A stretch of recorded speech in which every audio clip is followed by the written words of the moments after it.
Welcome to the Inspired Children Parenting Program with Dr. Rosina McAlpine, making a difference to parents and children around the world. Hello, Dr. Rosina McAlpine here, and welcome back to another episode of Inspired Parenting. Last episode we were talking to Dr. Samantha Madison, and she was telling us all about how you can decide or discover if your child is depressed. I was quite surprised at how multifaceted depression is, how many aspects it actually has. It can manifest itself as anger and aggression, or introversion and loss from the world. So I was quite surprised, and even eating disorders. So if you need to catch up on that, go back to the last episode. But this episode, what we're going to be talking about is her 5 keys towards emotional freedom. So thanks, welcome back. Thank you.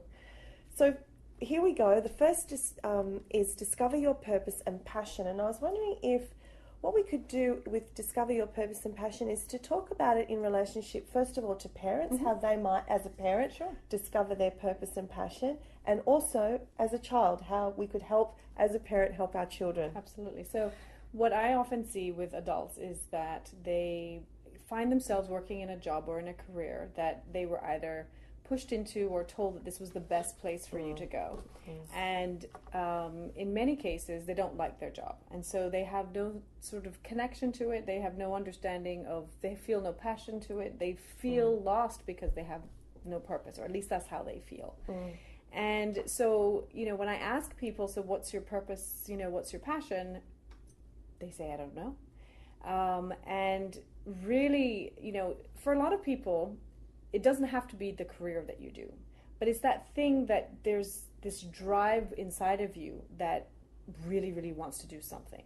So as a parent, I think one of the most important things, because there's a lot of parents who believe, and some of this is cultural, but there's a lot of parents who believe that you have to be a doctor, you have to be a lawyer, you have to be a nurse. And then there's a whole population of kids who are creative, or they might want to be a cooking or a chef, or whatever it is. And I think it's really important for parents to encourage their child's abilities and talents to grow, to nurture them and grow. For me, if you are going to be a chef, just be the best chef you could ever be, so that you can make a living at doing that. And I find, too, that when people are doing the thing that is their purpose and what they're really passionate about, they do it so much better, and they really focus on doing it very well, and so they can make a good living at it. Oftentimes you see people struggling in careers because it's not really the thing that they were born to do, and so they're doing it because it's perfunctory and it's what they're supposed to do, but it's not the thing that they were supposed to be doing it with their lives. That makes a lot of sense. Yeah. And when you're doing something that you love, it actually doesn't even feel like work. Exactly. So you're getting paid for doing what you love. Well, absolutely. And I always tell people, I wish I was independently wealthy and I didn't have to charge people for the work that I do, because that's how much I love it. It is when I sit next to people on the plane, this is what we do. We solve problems. We try to figure out solutions to things. I do this all day long with my eyes closed. And that, when you find that thing that you could do all day long with joy and without worrying about the pressures and the stress, because there are going to be stress and pressures in any job, even if you love it, but you don't mind those because you're doing this thing that you love. And that, again, is part of the difference. That's true. And not everybody's going to be able to do the job in the area that they love. However, you can also love the job you're in as well. But I think it doesn't even have to be your job. You could have a passion for something that's like a hobby, I'm guessing. Absolutely, yes. So I've had clients, and they don't want to change their job, for example, because if they were really in the career that they were probably born to do, they're at a particular age in their life, they would mean completely starting over, so they don't want to do that. And I completely understand that. But whatever that passion is that you have, it needs to come to fruition. So whether that's volunteering at something, or it's creating a hobby at something, fulfill that passion, because otherwise that zest for life that you want to have is going to be stifled.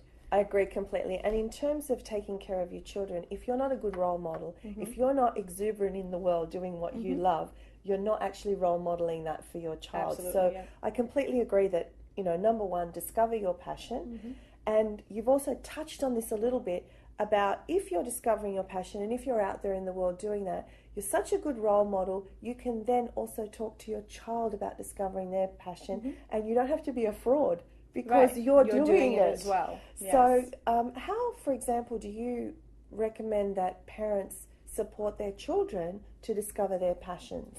I think, especially when they're really young, is to encourage them to participate in a whole variety of things. And so not just one thing. Oh, you have to be the soccer player, you have to be the basketball player, you have to play the violin, but allow them to experience multiple different things. I mean, they're going to school, so they're going to be academically challenged anyway, and see where their talents lie. And whatever it is, and also don't force them into things because it's what, you're sort of that basketball player that never lived into fruition, so you're going to do it through your kids. Allow them to have their own interests and desires. And, like for us with my daughter, I tried her in soccer when she was real little. She hated it. And ballet was even worse. And so, my thing with her is once you agree to do something, we have to at least finish it through the session or the season. When we're done, if you don't want to do it anymore, then we don't have to do it anymore. And so she's open to trying lots of different things. She's good at lots of different things, but I don't force her to do things that she really doesn't want to do. But I encourage her to try new things and to see, whether she likes them or not. And if she likes them, like one of the things she wanted to do was tennis. And she's been doing tennis now since she was 4, and she loves it. And so she may end up being some great tennis player. I have no idea, but I'm allowing her to have the opportunity to enjoy it and to get better at it and stronger at it. Yeah, we had the same idea with our son. He loved golf from a tiny early age, which his father loves as well. Sure. So they still get to play golf together. And in addition, we tried him with piano. But again, as you said, it lasted one term. And we did ask him to go to the end of the term as well. And I think what that's about is finishing something that you start. Absolutely. So that even though, yes, you don't like it, and we talk about that, that's one of those things in our household we talk a lot about, that sometimes in life you do have to do things that you don't want to do, and you do have to finish things, and if you don't go to the end, you'll never know. Right. So another one is that we have to try food 12 times before. Yes, I remember that. Yes. Before he's allowed to say he doesn't like it. So I really love that, and I think it really does open the door when you give your child options, but also still have that discipline and that strategy around, you can't just start thing in a week and then the next week you're not going to do it anymore. So there's a balance between making sure they have opportunities, but also not that they're going to be wasting those opportunities. Right. And you provide, as a parent, you provide the structure for that. So my daughter, we have an agreement. Once we start, we must finish, whatever it is. And the interesting thing is, because I've never forced her with soccer, she's actually now interested in trying soccer again. So, if I had forced her to continue with it and keep doing it, she'd probably hate it. But now, I think they do it at school, or they've done it at school as part of their PE program, and now she thinks she might want to try it again. So I'll give her that opportunity, and if she wants to keep doing it, then we'll do it. And if she doesn't, as long as she finishes the first term, then she's welcome to stop. And I think that's the thing. We want to encourage without forcing things down kids' throats. And I think that's now we're going to turn, if your child was depressed, finding that one thing that really lights and sparks them up is going to be one of those big things that turns them around. And I know our Cameron just loves anything to do with art, craft, art, drawing, painting. And for a long time we were doing just acrylics.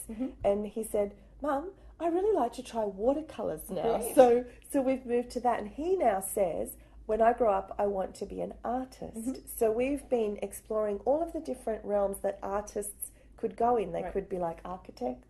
They could go into painting or drawing. They could go into all sorts of areas. And I think one of the things that I've seen at university, being at university and a professor there, is that a lot of children get to college age and they don't even know what they want to do. So this is one thing that right from little you can allow them to start to follow their passions. Absolutely. Right from really little, which I think is great. So that's key number one. If yourself or your child is depressed, one of the keys would be to find something that really lights them up, lights yourself up or lights your child up. And you might even find that you can do it together. I know when Cameron decided he wanted to do painting, I had always had the belief that I didn't have a clue about how to paint. But together with the art teacher and the watercolors, I actually saw with a bit of instruction, I'm not that bad. So it was actually a lovely journey for both of us. So if you do have depression in the family, try and find something that perhaps you could both get into and really support your child that way. Mm-hmm. The next key is dissolving emotional blockages. Could you tell us a little bit about how dissolving emotional blockages can help, first of all, parents, and then we might also talk about, children as well? So emotional blockages develop as a result of all the negative beliefs that we create for ourselves as we grow up. And so they're just different things that happen, and then we create these messages to ourselves. So can I just stop you there for Sure. a second? Because I think one of the things that I really want everyone to hear is the words that you use, which is that we create for ourselves. Mm-hmm. And that's really empowering, mm-hmm. because if we create them for ourselves, right. we can fix them. So Absolutely.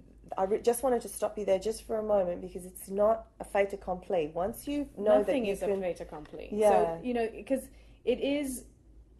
So let me just add, though, there are children who are raised by people, unfortunately, who have parents who say a lot of negative things to them. So let's put that on the table. Yes. And so sometimes that voice that the kids hear, or even adults hear, is that other person. And I remember, I'll never forget this woman in one of my coaching programs, and she said, one of those beliefs that she had was her father used to stand and point in her chest and say to her, "You will never amount to anything." Mm. And so every time she was trying to push herself beyond where she thought she could go, mm-hmm. that would keep playing in her head. Mm-hmm. And so nothing is a fait accompli. Mm-hmm. Whether it's the voice of, a mean old teacher, or, whatever it is, or a parent, or somebody else, or even if it is of your own creation, where it comes from doesn't matter. The point is that you have the power, no matter who you are, to get mm-hmm. rid of it.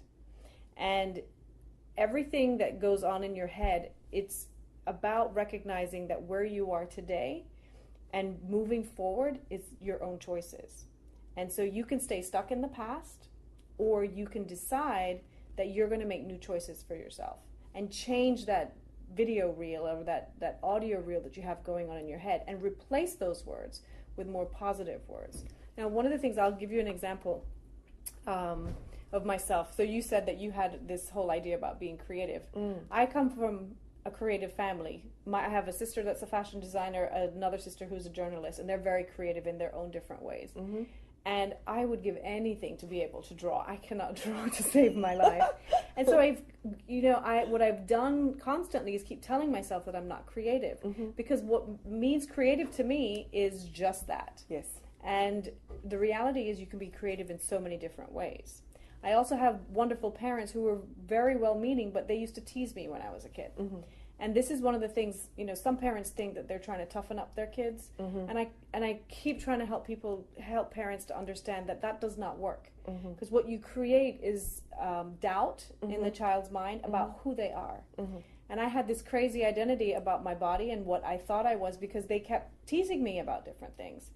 And so I would dress in certain ways to hide certain aspects of my body because of the things that they said. Mm-hmm. And it wasn't until I decided that I didn't care anymore about that other voice that was playing in my head, that didn't matter anymore, that I started to make those changes.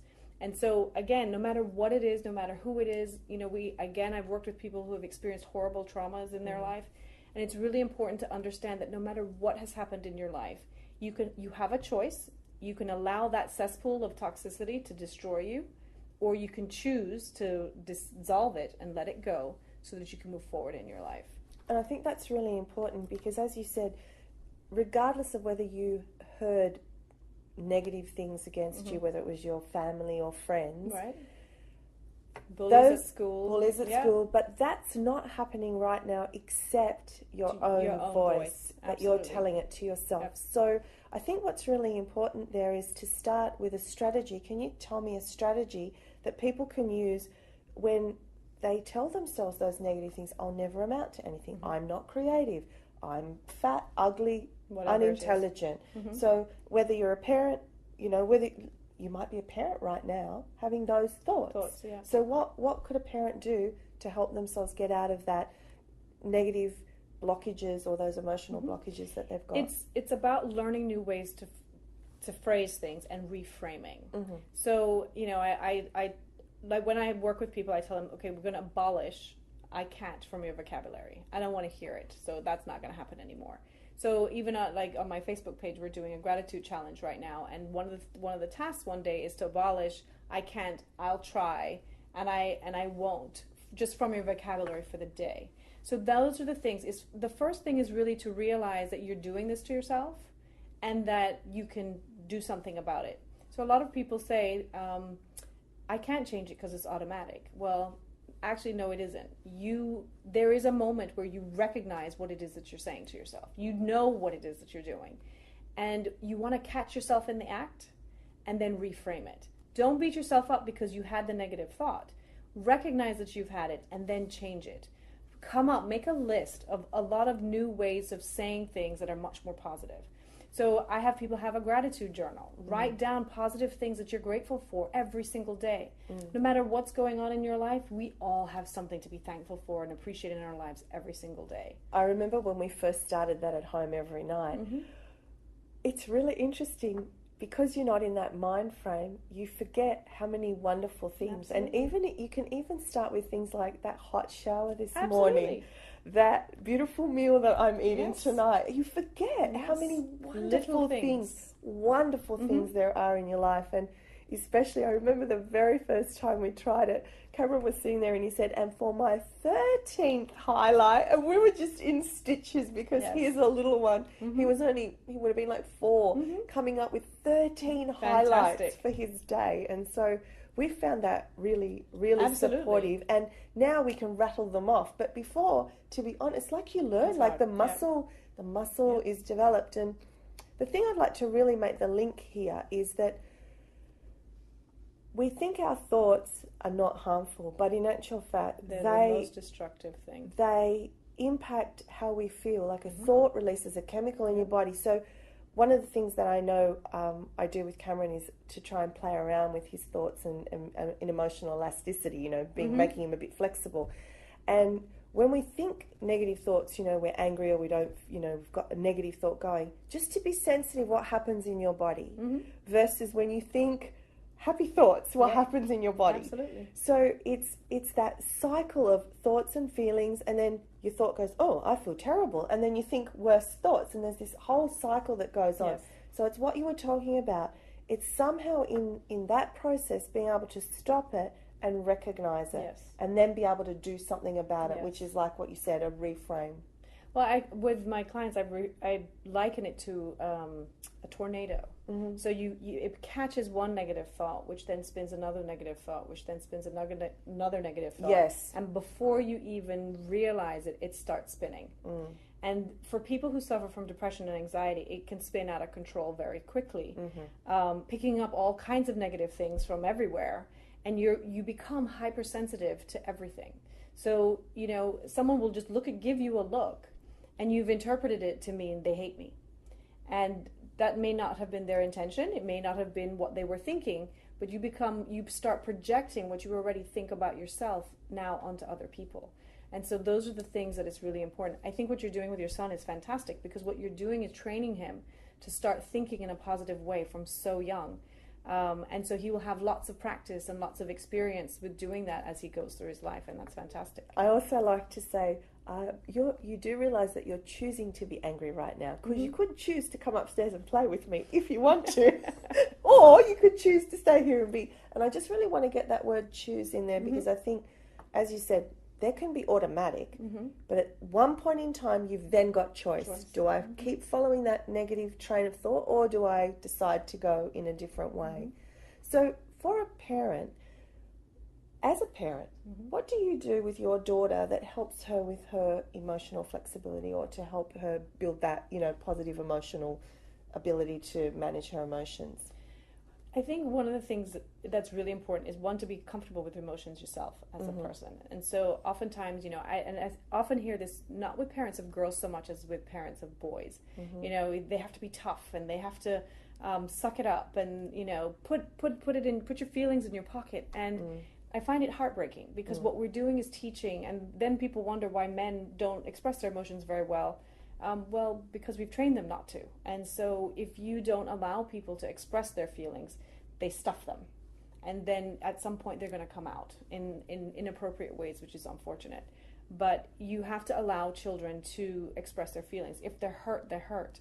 I find with my daughter, if she hurts herself, and I say, and I comfort her with her hurt, she gets over it much faster than when we try to tell her you're not hurting. I mean, that doesn't make any sense. She is hurting. And I think the whole point about emotional intelligence and emotion coaching is about recognizing that children are people too, and they do have feelings, and to validate those feelings that they have, and not try to tell them that they're not having those feelings.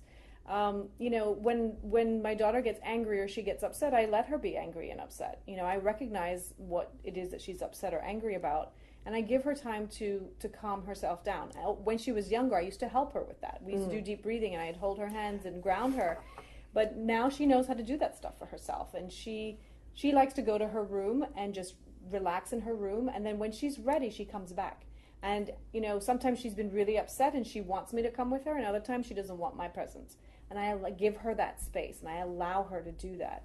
And again, I think one of the more important things is to start naming feelings with kids when they're young. There is way more range of emotion than happy, mad, and sad. There's so many other things in between. If you're frustrated, disappointed, and you want them to experience those feelings and to develop resilience from the ones that are more difficult and challenging, but also to know that there's so much more of a range of expression of emotion that they can have, and they have the vocabulary to be able to describe those things. Yeah, one of the things that Cameron and I have been doing as well, it's so interesting that you talk about that, is deep breathing. That right from a very early age, Critical. I've been talking to him about that and sharing it. And at first, I wish you could have seen it. I wish I could have videoed. He used to go like that, because they don't know how to do it. Yes. And I thought he was going to hyperventilate on me, like he almost needed it, But now he really likes to go like that and go. And it's so beautiful to watch, and I can feel, I feel him calming, coming down, like my calming and his calming, and I talk about that, and I allow him to have his whatever anger or frustration, and then we calm, and then I go, now we can problem solve. Right. Now we're ready to problem solve, but trying to problem solve when you've got a crying child is hopeless. No. Well, it's neuroscience, isn't it? So, and I often explain that to people. The frontal lobe of the brain is offline when you're really, really angry, very, very anxious, and your adrenaline is rushing because your body is in fight or flight mode. So trying to reason with somebody who's in a rage or really, really angry, like a tantruming child, is completely useless. The most important thing is to help them calm down. Then you can have a conversation. Do not ever try to have a conversation with somebody who's not in a calm state, ever. It's completely useless. As you said, whether it's anybody, child or an adult, it's the same thing. Nobody wants to have a conversation when they're just really angry. Well, the lines are not connecting. The wires are not connecting in the brain, so it doesn't make sense. That makes sense. So far, with our emotional keys, we've got discover your purpose and passion, and we've just been talking about how we can dissolve emotional blockages through understanding where they are and how to release them and how to change them. And I really love the next key that you've got. It's called living fearlessly. Yes. Fearlessly. Who doesn't want to live fearlessly? I agree. It's interesting because one of the most important things that I have learned is that feel the fear, but do it anyway. As you know, I've been recently spending time doing TV news segments. It's new for me, so it's a completely new muscle, and it's nerve-wracking. If I were to let fear get in the way of me doing what it is that I want to do, I would never do this. And it takes practice, but that's what it is. It's about recognizing that even if you feel fearful, you can either allow fear and anxiety to control your life and do nothing and be paralyzed, or you can recognize that your body is giving you signals because it is thinking that there's danger. And again, you have the ability to teach your brain that this is not the case. Everything is not fight or flight mode, and we don't have to live like this. And then even if you feel the fear, do it anyway. Again, it pushes your body past its comfort zone, and that's where miracles happen. And so how would you recommend parents can help their children feel the fear and yet do it anyway? What are little ways that we can get parents to support their kids? So parents, again, I think the word encouragement is very, very important. Kids learn fear from other people. So they learn that making a mistake, for example, is not a good thing. That if you make a mistake, that you've done something horribly wrong and the world is coming to an end. As a parent, you want to make sure that's not what you're teaching your child as well. Excuse me. And if the child has already gotten that message, you want to help them unlearn that. So again, the way that you address mistakes when they happen. I think you did one of those in one of your previous videos, right? Where you were talking about your son and saying silly me, and instead of saying it's never okay, mind, never mind, try again. And that's the difference between, that's how you teach kids how to deal with mistakes and deal with things that don't go well, and to deal with things, disappointments happen. They're a part of life. One of the things that I often find for people is that they think that anytime a disappointment happens or a mistake happens or what we consider a failure happens, it's the end of the world. And so they feel like they're going to break. And I want, again, for people to understand that resilience is about bending, not breaking. So you blow in the wind. It's like how a willow tree sort of, moves with the wind when the storm comes, right? And you're going to bend, not break, and be able to move forward. That's really important to teach kids. Disappointment happens. They need to be able to learn about disappointment. A lot of parents are trying to protect their kids from everything. And it's one of the ways that we are doing our kids a disservice, because once they get old enough to be independent, they don't know how to take care of themselves if we do that. And it's really important not to do that. It makes sense. One of the things that is really important is to allow children at home to be in a safe space and be disappointed. So not letting them win every game. Yes, absolutely. And not letting them get their way every single time, and being able to wait for things like that delayed gratification. Absolutely. All of those things are really showing them how to be flexible like a rubber band rather than very stiff. So living fearlessly, feel the fear and do it anyway. Because again, when we feel afraid, what we start telling ourselves is, I need to stop here. So I'll give you a really great example. I was in Toronto this summer, and we were in the CN Tower, and they have a glass floor way up in the sky, okay? And so I'm looking at this thing, and I can see all the way down to the ground. It's safe for me to walk across it, but my brain is telling me, do not walk here, and literally every time I tried to move my foot, I could not move my foot, but I wanted to walk out over it in order to be able to take a picture. Sure, right? And so I said to the woman, I want to do this, but I need you to help me. So I said, just walk with me till I get where I need to go, because I want to be able to do this, but my brain is literally telling my feet, don't move.